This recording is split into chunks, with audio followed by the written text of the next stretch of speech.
Welcome to Hotter Than Ever, where we uncover the unconscious rules we've been following, we break those rules, and we find a new path to being freer, happier, sexier, and more satisfied in the second half of our lives. I'm your host, Erin Keating. Today, producer Erica is back with me for a conversation about men and divorce and relationships and domesticity and caregiving and a whole bunch of other deep stuff. And I am here to give you a warning. Consider yourself warned that we are in our feelings. And this is a little bit of a heavy one. We talk about our ideal living situations. We talk about our ideal romantic situations. I do give a little bit of an update on how my unconventional dating life is going these days. It's going pretty well. Complicated as always. One thing that struck me during this conversation is how self-conscious I am when I recognize that I'm sounding angry.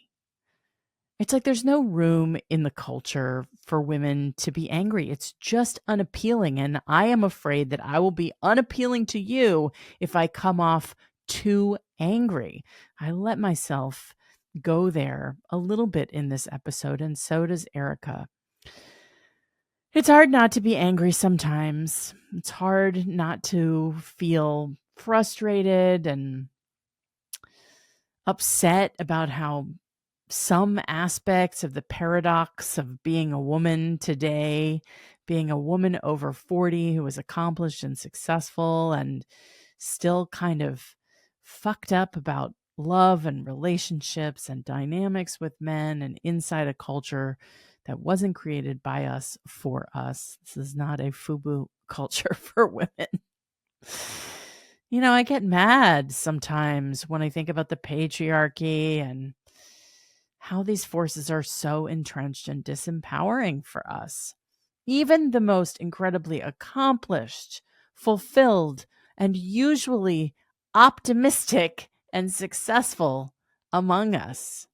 I don't want to be an angry woman. I don't want to be an angry feminist. God forbid. I do not want to be bitter. I don't think I am bitter. But I don't think it's bitter to acknowledge some of the hard truths and feel it. Sometimes letting ourselves feel it and not always having to be so ruthlessly, endlessly chipper and optimistic about everything. Sometimes things just feel heavy and hard.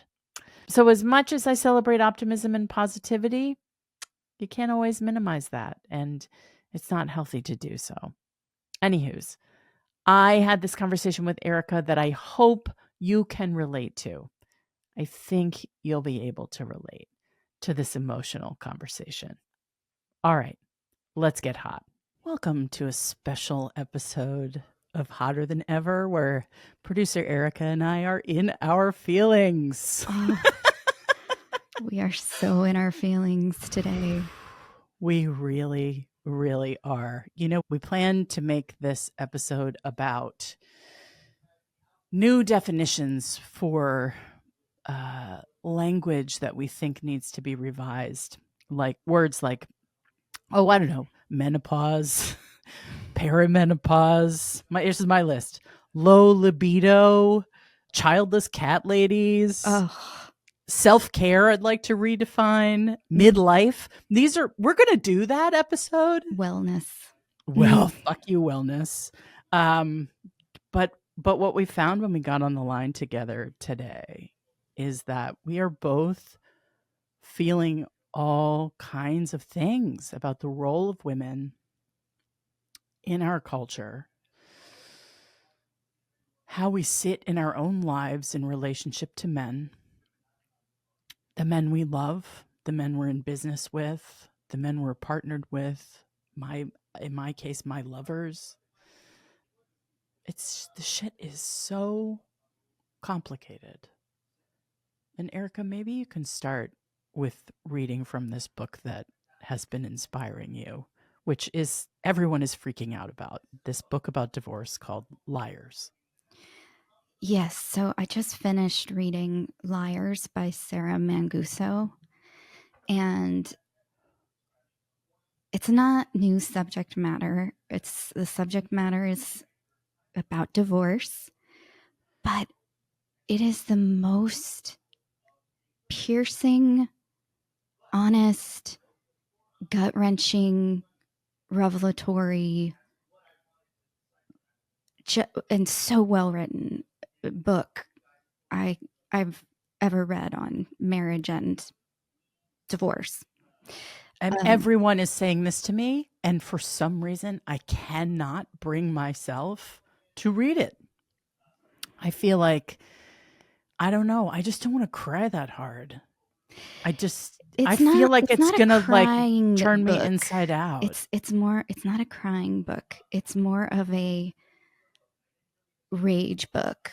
You're a fly on the wall to a ridiculously white privileged male figure who says all the things we've heard them say, all the gaslighty things, all the control issues, all of the defensiveness, all the things that we all complain about, as rightfully so, in relationships. But her point of view is so fascinating because she doesn't leave. Oh, And so she stays, and that it brings up a lot of questions about that too, about I mean, staying. I stayed I stayed for 17 years. I could cry right now. Do it, I girl. stayed for 17 fucking years inside a relationship where I was suffering every single day. And I read shit on Instagram that's like, if you're feeling like you're suffering in your relationship, you deserve better than that. Or like whatever the fucking platitudes are. Mm-hmm. Allow someone how you allow yourself to be treated, all of that stuff. But it's like, especially when you have kids, it's really Mm-hmm. easy to sell yourself out. It's really easy to convince yourself, oh, things will improve, things will change. Yeah. I'm going to feel something different at some point. What I'm feeling isn't real. Oh, I can deal with this. Oh, he loves me. I know he loves me. He just has some challenges or limitations. Yeah, because we start out with the best of intentions.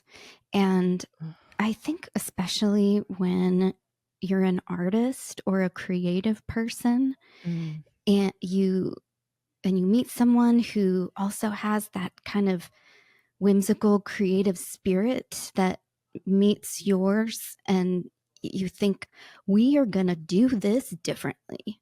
We're not going absolutely. to do this like every other, you know, ordinary marriage before us. We're going to rewrite the rules of what is possible.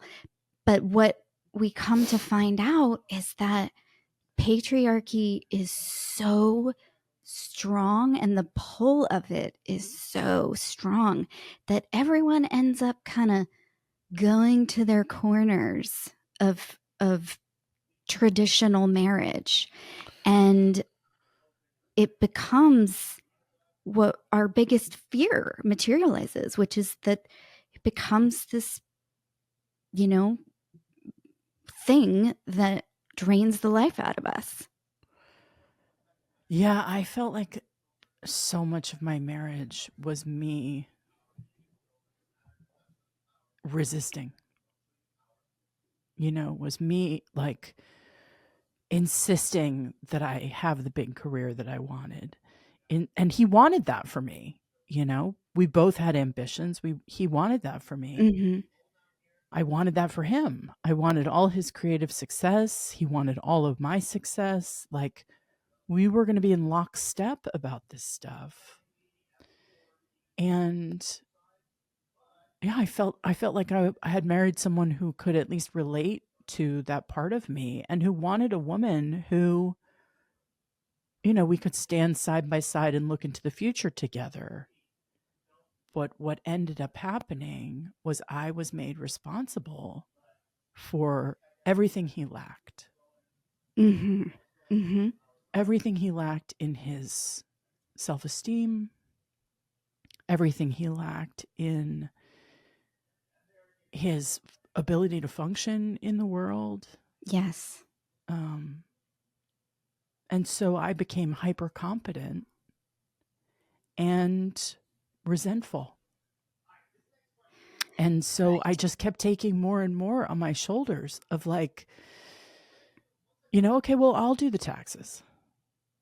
I'll figure out how to buy the house. Oh, you can't really manage money? Okay, I'll make more. Mm-hmm. Because he loved the kids, and he was amazing in the first 3 years with the kids. We had twins. It was like balls to the wall chaos.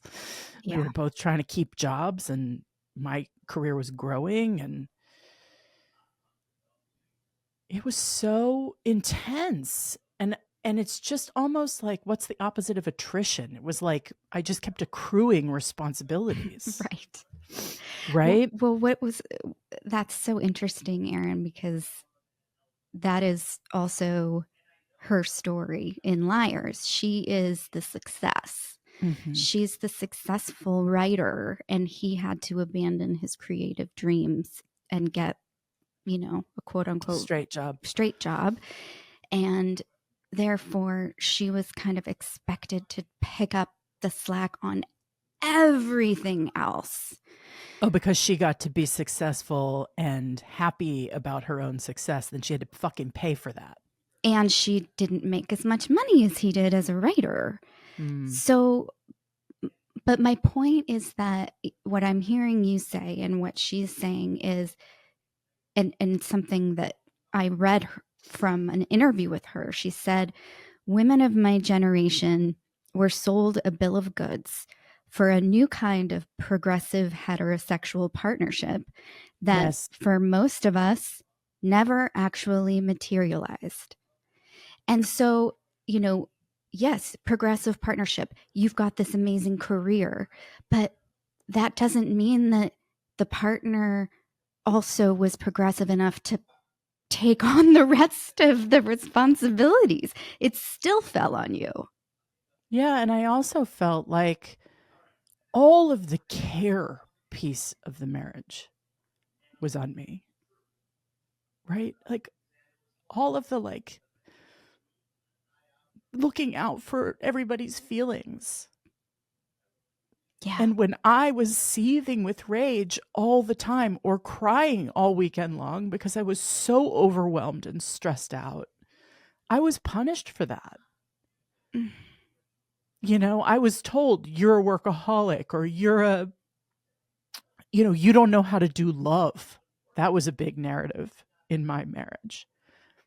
You don't know how to love. And I'm like, oh my God, every day I get up and I do so many things for you.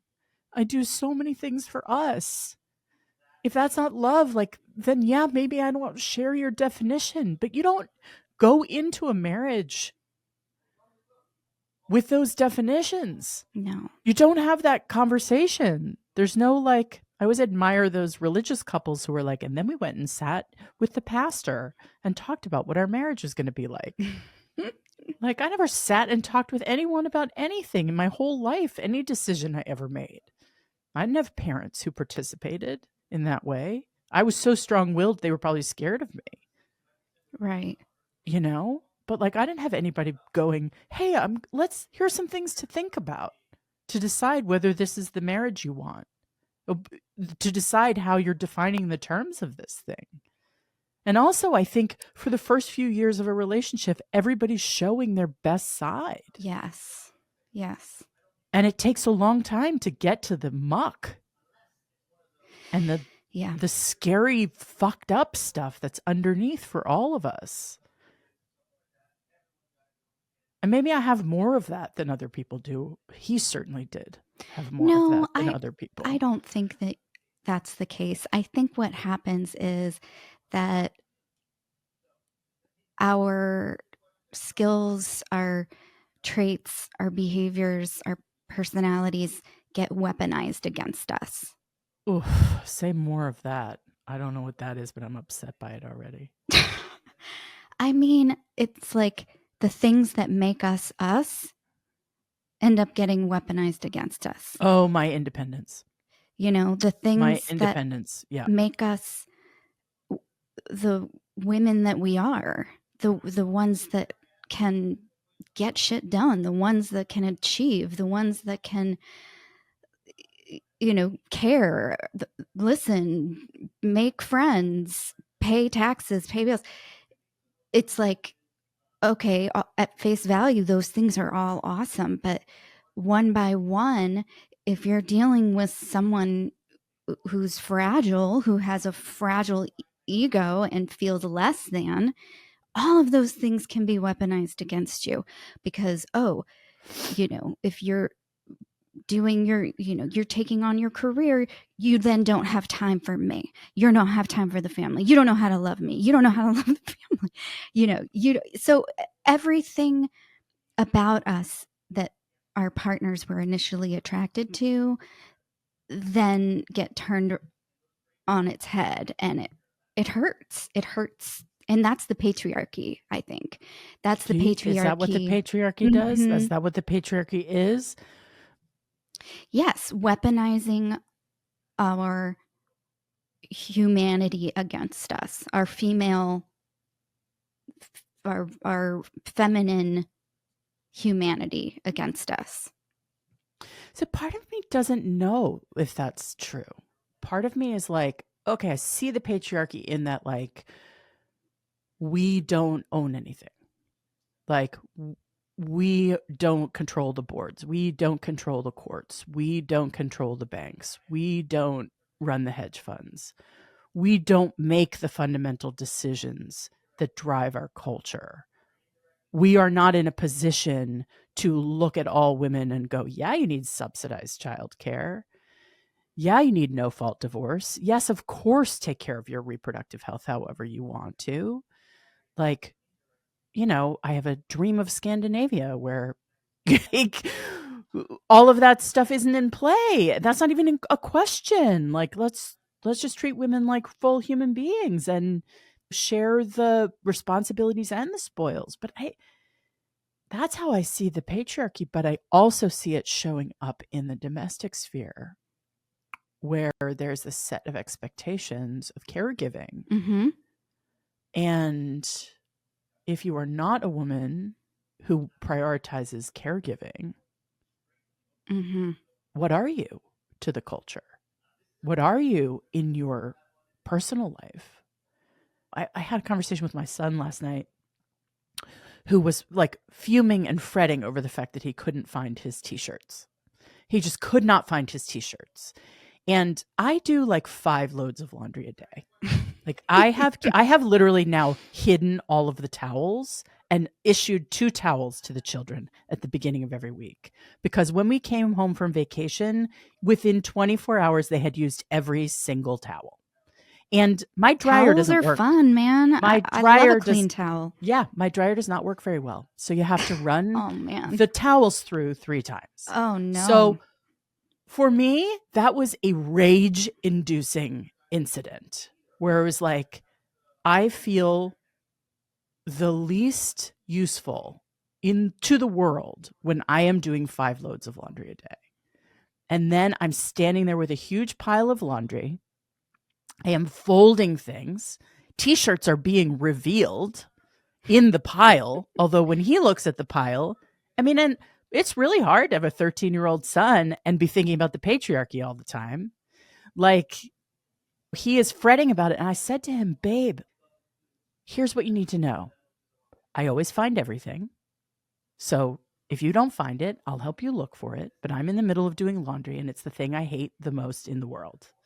So you coming and complaining while I'm doing the thing I hate the most in the world sets my hair on fire. And because he is my son and not my husband,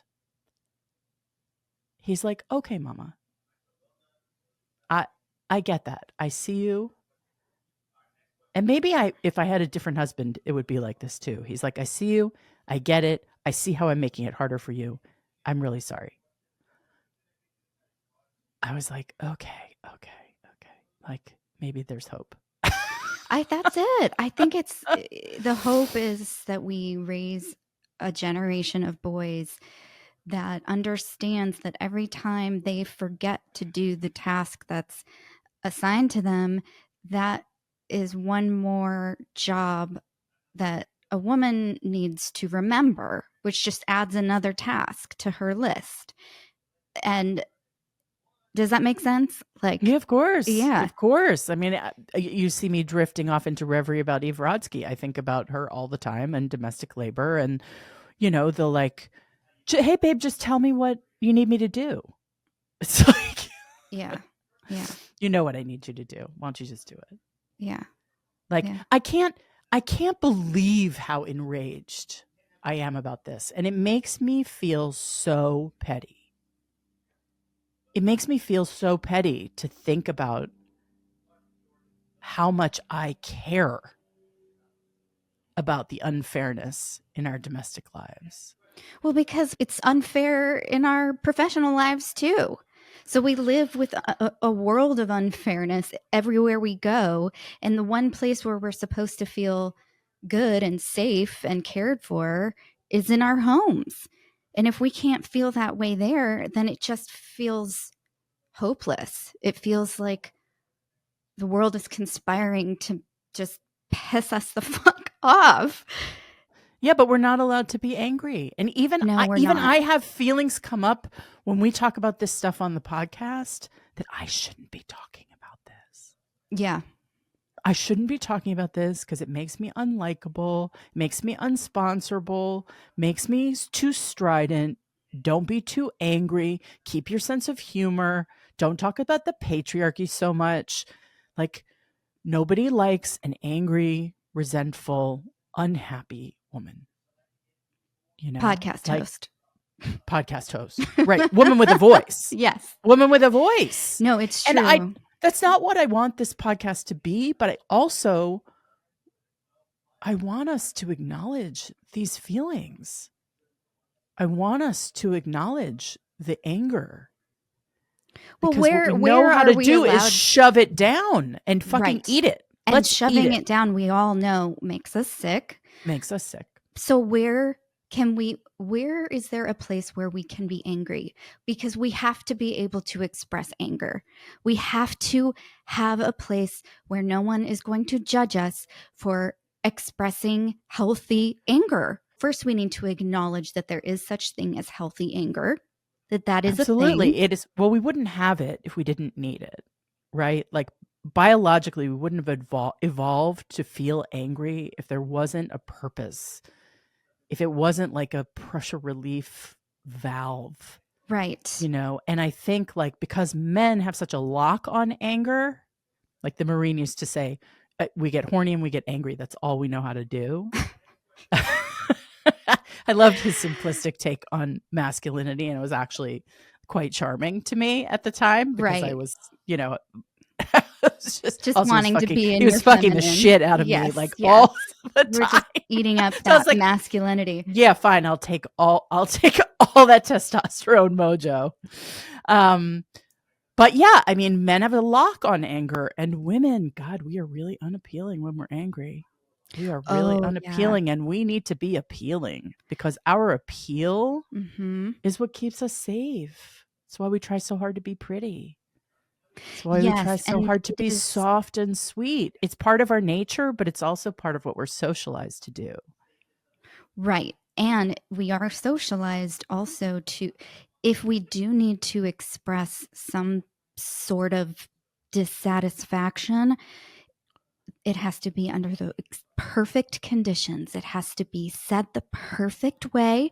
It has to the lighting has to be just right. There has to be, a harp in the background because uh, otherwise we get tone policed, Or we remind our partners of their mothers too. and that freaks them the fuck And out. well, they hate that. Yeah, They because hate they're that. They don't being want to be scolded criticized. or told, No, but they want to put us in a position where we are mothering them. yeah. I am feeling so fucking damned if you do, damned if you don't today. I know I'm like usually miss optimism, but like I I just want to be honest about the fact that negotiating and navigating all of these relationships in our lives with the men who we are intimate with, both in business and in our romantic lives, it requires like a level of jujitsu that like I feel like my childhood really prepared me to be very accommodating to men. All of us. Uh-huh. We Do you all, feel that same way? oh, absolutely. And the messages that we get from the culture. Look, I just had a woman come to the door yesterday. She's running for commissioner of the town I live in, and she gave me a flyer. I just want to share it with you. This is relevant, by the way, for a few reasons, because women are only important as we relate to the titles that men give us. So everyone introduces themselves as a wife, first of A all. wife. So I'm a mother, I'm a wife, I'm a proud mom and a wife. And when I was watching the conventions, it's like, if you want to be a Wait, you woman watched and both of the conventions? well, I watched one of them mostly, and the other one Yeah. I just wanted to Threw rocks at the television. see the horror show and then turn it off. We'll let the listeners decide what we're talking about But here. even with the good one that we watched, why women are conditioned to introduce ourselves as we relate to our jobs in the world as wife and mother. Like we are only important as those two things. Maybe teacher, but Is that true? I think that no one would accept a candidate who was solo, had no children, had no husband. I mean, that is what we require of female candidates, is that At a they certain scale or in every role? Like, are you unelectable if you aren't married and don't have kids? Like on every, like even for city council? maybe not at the lower or the lowest echelons, but Mm-hmm. definitely as you move up the ladder in the world, Mm-hmm. it's people think you're weird if you're unmarried. And then, we have the childless cat lady slur, which is so infuriating. And he It's says that so he was infuriating. joking. Like, he's like, oh, people misunderstood me. How do you misunderstand something like that? No, I mean, it's funny if you think about what the parallel is to childless cat ladies. Like, I think a Yes. childless cat lady is doing it, let's say she's in her 50s. She never had kids and she's has her pets and her community and her friends and her activities and her career. What is the male parallel to that? Like, what is a 50-year-old man? He probably has a dog. Mm-hmm. Um, I'm scared A of that black guy. lab. Yep. Yeah, but I'm scared of that guy. Like, That guy's either not he's a doing well. sociopath No. Yes. or he's so emotionally disconnected that because all of the news statistics say the incentive for men to get married is so much stronger than the incentive for women to get married. Now that we have Yeah. our own credit cards and birth control, which is something I think about all the time, like what are we getting? And like for Yeah. me, I'm in a phase in my life where I have 4 lovers. I juggle those dynamics in different ways. Mm-hmm. There is increasingly more emotional connection in those relationships as they go on. One of them I feel like maybe I'm done with. One is just consistently sex and has been from the beginning. The other two, it's like complicated stuff going on in there. And it's taking more and more of my psychic energy. And it's making me think, okay, the sex is definitely worth it. The variety is definitely worth it. The agency is definitely worth it. But like, I would really like to have one person who was looking out for me. Mm, Um, but in the absence of that, wow. Say I more would. about that. Do you feel like that's what ultimately women get out of traditional marriage? It's just that comfort that someone's looking out for them, that someone's got their back. For me, that's what I now realize I want. Mm-hmm. I now realize I want men in my life, and right now it's men and not man. Men in my life who are looking out for me, who care about what's going on with me, who check in with me, who want to give me as many orgasms as I want, who prioritize my pleasure, who think I'm fucking amazing, and who basically leave me alone to do whatever I want. And you Like feel complete with that setup. today, I feel complete with that setup because I don't want the emotional responsibility for one person. I Yeah, do not I want get to that. have to take care of someone. I really want to have men in my life who want to take care of me. And I don't want the emotional obligation because for me, that's where the labor is. And I'm so busy trying to figure my own shit out that like these looser ties are better for me because I know who I am in a relationship. I will take on all your shit. Do you think you'll ever live with a man again? I don't know. Part of me would like the domestic familiarity. I would like to sleep with someone every night. I really love Mm. that part of being in an intimate relationship. Um, I don't want to do your laundry. And I don't want to talk about that stuff. I don't want that shit to be a thing we have to discuss. Yeah, I think that that's where everything goes wrong, is living I together. know. I think that that's where shit just starts to go downhill. You know, it becomes very unsexy, and expectations and resentments, and yeah, I I don't want to have to worry about what you're eating for lunch. Like, yes. it's hard enough for me to figure out my own food all the time. Like, and if I want to just drink a protein drink for breakfast, like that is what I'm going to do. But I have to worry about two kids. Like, part of me Mhm. feels like it's hard enough for me to feed them. It's not my favorite thing to do. I fill the refrigerator and I'm like, guys, I got the things you wanted from the Oh, store. food I'm is not fucking cooking. exhausting. Yeah, I'm not. I'm not going to do that. It's not something I've ever been willing to do. If I had a guy who wanted to cook for me, fucking great. Like, terrific. You want to own that piece of the puzzle? That sounds awesome. But no, I'm too like maybe when my kids move out, I'll feel differently, but I'm very independent and I really cherish my own time. And when a man is in my presence, my caretaking kicks in, Oh my god, I doting, know. my focus. Um I really like I when I like someone, I'm fucking crazy about them. Like I think about them and I want to do stuff for them and I'm concerned about what's going on with them Yeah. and that's great. I think that's a great quality, but it can really take me over. And I can really see myself accommodating in ways that no one ever asked for. Totally. I totally agree. I think we need guardrails to Mm. protect us from us. From ourselves,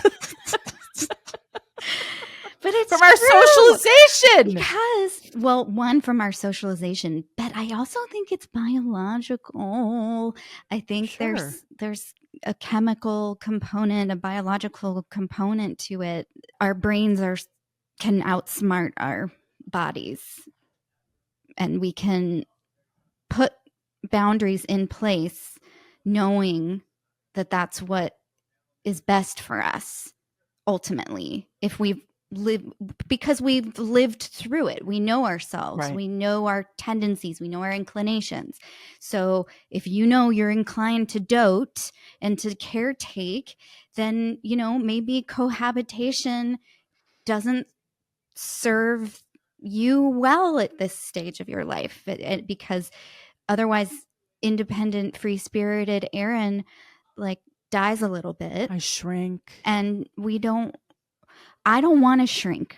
I'm in a phase No. of my life where I want to fucking shine. I do not want to shrink, and that means I'm going to need to set up some major guardrails and boundaries in my Yeah. life.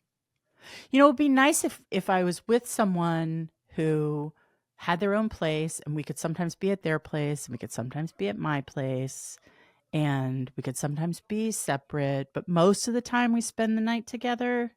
But then we could go on, do our trips or do our what. Like, Yeah. I think if there's breathing room and everybody's like equally responsible for their shit and for communicating what their needs are and what their desires are, and that we allow each other space and Space. independence. I always felt like I was on a leash in my marriage. My husband always wanted to know where I was, who I was with. Like, if I went on a business trip and I didn't call him the minute I landed, I would get in trouble. Really? And all I wanted was to fucking be on my own reconnaissance and be left alone to live my life.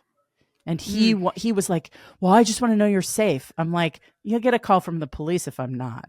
I really I resisted. I resisted, and it became a point of contention because I don't think that he would have characterized himself as controlling. But when I look back, a lot of things that can be couched as love or caregiving or concern for Mm. someone else is control. Control. Totally, totally control. Yeah. And I was working in environments which were very controlled, where I had to be inside a certain box and I had to say certain things and I had to keep my mouth shut about other things. That's called a job. That's how that is. No matter what the job is, no matter how empowered you are, you're Yeah. still a professional person who's being paid to behave a certain way. Yes. Um, so I just always felt like, where can I go in my life where I feel free? Oh, Um, ain't that the question? Yeah, and the freedom that I have claimed over the last couple of years has been great, but it has only been possible because I have money in the bank. Yeah. And for women who do not have money in the bank, what are the ways in which we can find our freedom? Does that mean living with girlfriends? Does that mean I keep thinking about living in a tiny house community? Does that mean something collective? Does that mean my friend's dad decided his retirement would be most robust if he moved to India? Well, So he's been living in India because it costs nothing. I'm like, okay, well, that's a choice. that's not Like, a culture that I would thrive in personally. Just no, the stoning and the burning. women are not keen. Yeah, there's that too. Yes. But Yeah. I do think that there has to be some sort of communal component to rebooting your life. If you don't have access to capital and you need to change your living situation, yeah, whether it's a And tiny house, whether it's getting roommates, whether it's just, there's got to be more options for women. well, it's so funny how like we would feel ashamed of that too, right? Yeah, there's Like, a oh, lot I of have a shame and roommate. Oh, I have a boarder. Oh, I have yeah. my girlfriends and I just moved in together. Like, because If you're we are over in such 40 a and you have a roommate, there people make judgments about you. Would you? have a roommate. I Yeah. mean, I live for when my girlfriends come and stay with me. I have my best friend last year, she's supposed to come for a week at a time. She stayed for 3 weeks each time. So would you have like a more permanent roommate, or are you only good with that type of a pop-in situation? Again, I don't know without kids, right? Right, right. Because managing their need for my attention Yeah. and my focus is more important to me than anything, really, because I have such limited time left with them. I have 5 years. Yes. And so I really want to make the most of that. And they are the center of my life. I mean, I am the center of my life, right? I am the center of my Yes. life. And my dreams and goals and ambitions are right up there with my kids. And I don't know that I'm supposed to say that, right? I feel like I'm supposed to say, oh, it's everything for the kids, everything for the kids. And the fact is that, like, it, mama's happy, everybody's happy. Yeah. Yeah. But we're not really allowed to say, like, yeah, my shit is so important to me. It's as important to me to do some things as it is to go to back to school night. Like, Yes. yeah, that is how I feel. This year I'll prioritize back to school night. Last year I didn't, you know? Ooh. I know. Bad mom, How bad dare woman, you, bad mom? woman. Bad Right. woman. Right. Does dad go to back to school night? I don't know. I'm not talking to him about it. He gets the fucking emails that I get. I bet Right. he goes if I tell him it's back to school night and tell him what time to show up and Right. where. But you have But I'm to, not doing that. I'm no. divorced. Right. And he Yeah. can tell me, oh, I'm a terrible co-parent. No, actually, I'm terrible at being your mother. Right. Your mother or your assistant. Mm-hmm. Right. I don't want to do it. Unless it benefits me, I'm not doing it. Yep. And, like, we're supposed to still do that caretaking even in divorce. Ugh, God. Yeah. Yeah. Because I'm the one who's paying attention to the school schedule. I'm already thinking about Yeah. spring break. Like, Right. We're the planners. We that's how we forecast. are. Yeah. Wow. Yeah. Are you guys exhausted by our bitch session? Are you? Is it a bitch I don't session know. or are you going, yes, Uh, I feel that. Because my hope yeah. is that, and my suspicion is the people who listen to this podcast need this conversation. I just know Yeah. how secretly I have this conversation in my own mind. I just know how Yes. quiet I am about it in the rest of the world. And yeah, I'm doing, like, sex and romance differently than other people, probably. Definitely. But for me, splitting up my focus between a bunch of different guys keeps me from being in this mode with one guy. Yeah. And I need a lot of attention and a lot of sex. And so that's how it's working for me. But, like, as things get more emotional and these dynamics get longer term, I can see some of this patterning come up. And I have to watch myself because I could end up with a bunch of guys whose emotional needs I really care about. Like, Right. just like, well, that's not what this was for. This was for me getting my needs met. Right. Because and would you say that in this dynamic, you don't feel small? You don't feel, no, right? No, I feel like a fucking goddess. Yeah. I feel like a goddess. I am worshipped. Like, I am, my pleasure is prioritized.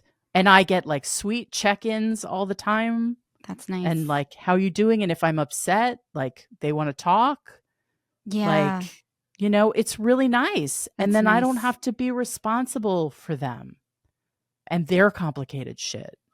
And I can set boundaries around that. And I have. And I've said, I'm cool with hearing about this. That's kind of beyond the scope of what we're doing together. Good for you. Well, it's hard and it's painful. But this is what I'm trying to do in these new forms of relationship. I am trying to work on my own skills, the skills that I did not have as a married person, and that I think it's really hard to practice in a Yes. marriage when everything feels so high stakes. And it 'Cause feels your like whole everything's stuff- against you. Like you can't win. It just the way that, yeah. Yeah, I think if I were to ever be in a monogamous or I think probably monogamish Mm-hmm. relationship in the future. Like I'd like to be able to sleep with other guys. I don't want them to sleep with other women, but I want to be able to sleep with Oh, other that's totally guys. fair. Yeah, I mean, whatever. It's fair is what you say it Yeah, is. of course. I think that would probably be fine with some guys. I think so. If you trust the internet, it is fine with some guys. Yeah. So I am willing to do that caretaking, but I I was boundaryless Yeah. because I felt that every time I tried to assert a boundary, it hurt so much. And I had to be so vigilant, and I failed every time because I was with someone who was determined to not respect my boundaries. Not because he didn't love me, but because his own psychological makeup trumped everything. And punished you And for your punished me boundaries. constantly. Yes. Yeah. Yeah. My independence, I need alone time. Like Mm-hmm. I need hermit time. I really do. It's just I was my mother's only child. I grew up alone in my room a lot of the time, and that is a safe and happy place for me. I need that. Yeah. And my ex really could not give that to me. Could not grant that, and resented that so much because it felt like it was taking from him. Of course I chose that person, right? That replicates my childhood, being trampled, my boundaries being trampled, me not being respected, my needs not being important. But what I'm working on is like, how do I stay in relationship to men and have boundaries? And the men who can't respect those boundaries, they're gone from my life. Well, would you say that the men in your life need to have the same level of, I don't know, attunement, emotional, you know, intelligence as you? Like that Would they that be possible? No. I, No, I don't I think that's I would like to possible. know if there are men out there who are emotionally intelligent enough to have mature, healthy adult relationships that don't look like traditional marriage. I wonder if it's possible for our generation of men. I don't know. I think it might be possible for millennial men or Gen Z men because they're being Maybe. socialized differently. But we were socialized by the baby boomers who raised us. Yeah. And, they were just starting to push the boundaries of traditional. Right. Like the best that our mothers, I think, largely could do was to get divorced. Like that was the best that they could do, and that they had careers. And I didn't see any models of, oh, maybe a couple, but I wasn't inside the relationships. But I didn't see any models of my mom's peers or my mom inside of relationships that looked like something I would want. No. No, not at all. They all looked the same. They all looked exactly the same. Yeah. My thing too is what's challenging is I don't really like a beta male. Like all the Yeah. guys I like are pretty alpha, are pretty like I like a it's like a guy who's a little bit tough, Right. or How, has is there, and if you're an alpha male, can you be sensitive and yes. emotionally intelligent? I think so, but it may not look how we would prescribe it to look. I mean, I had this phone date. I met a guy on the internet and we kind of hit it off. And I was like, well, let's talk on the phone because that's what I always say. And if they don't want to talk on the phone, on Telegram, not on a regular phone, don't give away your phone number. Just giving dating safety tips. Go somewhere where your phone number is blocked, but where you can have a phone conversation. And this guy was talking a lot about, he was really nice. And he was talking about how ayahuasca and psilocybin and all these things had really changed his life and helped him evolve, and about his healing journey. And my pussy dried up. Like, Oh, I do not want to hear extensive talk about your healing journey and the Yeah. candles and rituals and tribal what I mean, like so it's a conundrum for me. And I think for a lot of women, like who you're hot for and who you could be good friends with. I feel like I can be hot for someone and be good friends with someone, but not be in a committed emotional relationship with them. That's what I'm doing. Well, it sounds like you Because I can't need, figure out that piece. I can't figure out that piece with the kinds yeah, of guys that I'm attracted to. it's hard. I think what I'm hearing you say is that you need them to monitor what comes out of their mouth when it comes to sharing details of their pain and healing experiences. Not even. It's not so black and white. Like, I'm psyched to hear that someone's in therapy. I'm psyched to hear that someone's made a lot of progress, that they want to do things differently, that they've had a revelation about themselves, that they've learned how they were and how they want to be. I like all of that stuff. I'm just not going to go for the guy with the beads and the men's retreats. Like that's not going to work for me. Well, what if your alpha guy who is in therapy came to you one day and was like, I just had a breakthrough in therapy. And I realized that my mother, like that they, and then they just broke down. Would your pussy dry up then? No, because I would hold their big, strong, muscular back. And I'd be like, I appreciate when someone is, if I really love someone, I'm not scared of that. Yeah, that can't be date number 3. But that can't be date number 3. You can't lead with that shit with me. No. Otherwise, like, you will never get together. Yeah, that's not sexy. And it can't be the dominant thing in your life. It can't be for my female friends either, Like, I like optimism. I like positivity. I don't want to be Debbie Downer down in the dumps with everybody. Mm-hmm. Like, I want us to like cheer each other on and encourage each other and share joy and, be conspiratorial and scheme together about all the awesome things we're going to do and do those things together, collaborate on those things together, be partners in those things like you and I are, Erica. Like, but not in like a toxic positivity way, not in like we don't ever share anything bad going on in our life. No, I've had those professional relationships for sure. Mm-hmm. In the workplace, I've had those. And they serve their purpose, which keeps things in a box because it probably needs to be, because you got to make that next Zoom call. How do we sum this conversation up? I mean, I think it's complicated to be us. I think it's complicated to be an ambitious, independent-minded woman against the backdrop of the expectations that the culture has for us. I think it's not surprising that 73% of divorces are initiated by women, that we learned from Paulette Rigo. And that we're more willing to take on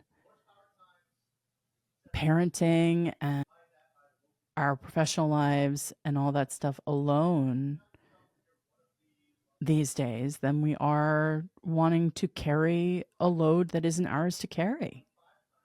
Well said. Yes. And if I can add to that, just kidding. Did you say no? Yeah. Fuck you.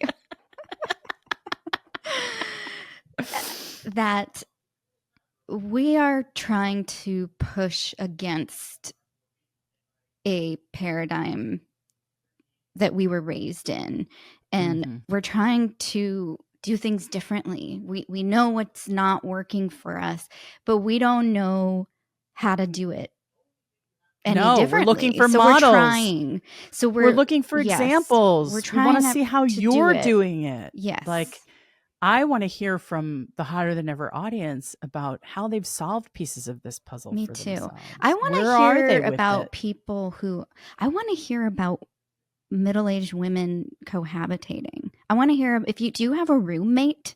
I'm curious about, because it seems like women are like, it would be so much easier if we just lived together. But can that work? I've always had fantasized about being a lesbian for that reason. Yeah. Oh my God. Because it's like, well, but then that's not how I'm wired. Right. Um, Maybe. yeah. So maybe roommates. Yeah. Maybe Or, roommates. yeah, whatever you're doing that feels different to you, that feels like a change from what you were doing before, we would love to know about it. Yeah. Please tell us, because we're here seeking just like you are. Mm-hmm. We're here looking for models and examples and fresh ways of thinking about things. And also, we're not fixed. No. We're not fixed. And I think that's part of like the relationships that I really admire and the lives that I really admire are relationships and lives where evolution is seen as a foregone expectation, right? That you are going to change, that as we head through these phases of our lives, you are going to change and evolve. And Mm-hmm. if you're in a partnership or a marriage where you give each other the space to grow and change and evolve and get to know the new version of your partner, whether that's your romantic partner, your business partner, whatever it is. Like, I was recently in a situation where I had an opportunity professionally, but when I started to change, they wanted me to be the same. And I'm not going to calcify myself or how my ambitions evolve to fit someone else's conception of what is commercial or what is marketable or what is acceptable or what they want. It's my life and it's your life. And we get a bad rap for changing our minds, women. But maybe we just take that as our prerogative. You can change. You must change. You Our must. bodies are changing. Our circumstances are changing. Our culture is changing.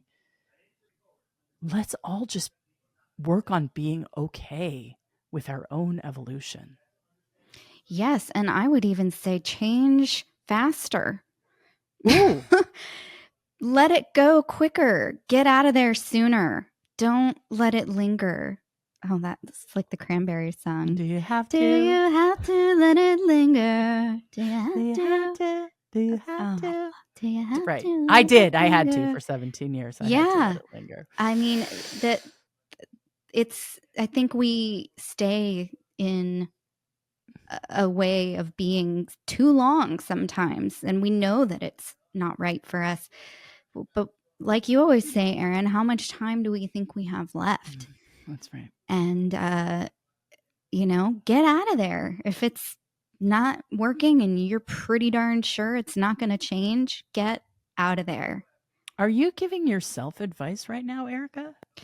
I might be, or I might be sharing the things that I've told myself in the very recent past and sharing them with you. I appreciate it. All right. This is an amazing conversation. I want to hear from the audience. How can they reach us, Erin? Oh, we have a Substack, substack.hotterthanever.com. We're on Instagram at hotterthaneverpod. We're everywhere, really, at hotterthaneverpod. And we want to hear from you. All right, Erica, I love you. I love you. Talk to you soon. Bye. Thanks for listening to Hotter Than Ever. If you loved this conversation, if you liked this conversation, if you hated this conversation because you could relate to this conversation, oh, please share it with your friends. Open up this dialogue with them. Don't be alone with the thoughts in your head when there is an amazing community of women out there at the Substack for Hotter Than Ever, which you can find at hotterthanever.substack.com, on our Instagram at hotterthaneverpod. I hope this conversation made you feel connected to the wider world and that your experience doesn't exist in a vacuum, and that it was somehow cathartic for you as it was for Erica and I, just to get it all out. Hotter Than Ever is produced by Erica Gerard and Podkit Productions. Our associate producer is Melody Carey. Music is by Chris Keating with vocals by Isa Fernandez. I will see you next week, beautiful friends. Again, I will not see you next week, but I will speak to you next week. I will return to your eardrums next week. I hope it's a good one.